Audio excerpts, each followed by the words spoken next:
यार गल ये आ जिन्हां दोस्तां ने सबक हासिल करना ना, ਜਿਹੜੇ भी बंदे ने सबक हासिल करना इस दुनिया दे विच, इस कायनात दे विच, वो सुबह तो शाम तक हर चीज़ तो सबक हासिल कर सकता। हम मिसाल आ परिंदे आ, सुबह आउंदे आ, अल्लाह दी आस ते आ जांदे आ और सारा दिन अपने लोगों दे विच अपना रिज़्क इकट्ठा करते आ, शाम नूं चले जाते आ, सबर शुक्र करके सो जाते हैं। ये भी सबक आ। ते सबक जिहड़ा ना लोग हासिल करने वाले लोग जिहड़े असल लोग आ, गलियां दे कख नहीं हुंदा, जिहड़ा कख जिन्होंने तिनका कहने आ, उस तो भी सबक हासिल कर लेंदे आ। उस तो की सबक आ? उहदा तो सबक ये आ, वो गलियां दा कख जिहड़ा सब तो घटिया दर्जे ते फायदा, खुद नहीं घटिया, घटिया दर्जे ते फायदा भी पैरां दे थल्ले आउंदा गलियां दे विच। लेकिन सियाणे की कहंदे आ? सियाणे कहंदे आ भी बाज़ औकात कम गलियां दे कख तक भी पै जांदा है।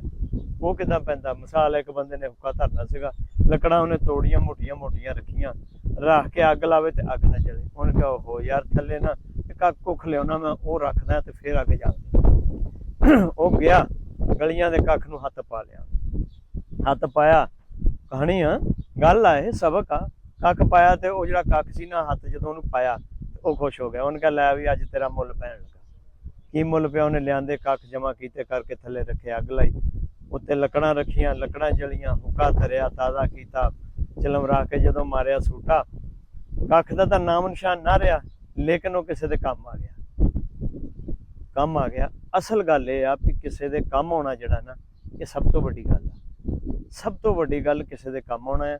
बेशक उन कख का अपना आप सड़ गया, अपना आप नहीं रहा, अपना आप फना कर लिया, खत्म कर लिया, लेकिन वो किसी के काम आ गया।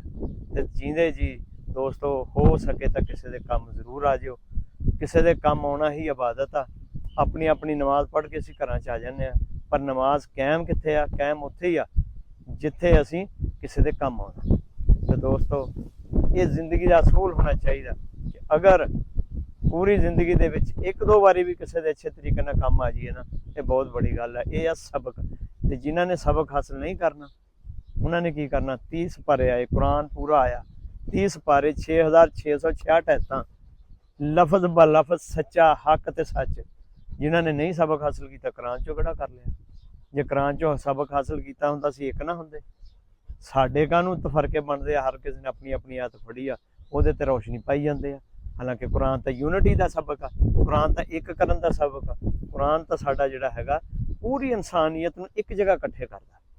तो सबक हासिल करने वास्ते जनाब गलियां दा कख भी बड़ा, तो जिन्हें नहीं करने सबक हासिल करना, नहीं हिदायत लैनी, उन्होंने कुरान ने भी नहीं देनी। राह आप लैना पैना तुहानूं। कुरान तो दंदा राह, हर किसी नूं दंदा है, लेकिन आप भी हासिल करना। जिन्हें आप हासिल नहीं करना उन्हें कुछ नहीं करना। बहुत शुक्रिया जनाब, अज की गल इत्थे ही समेटते हैं।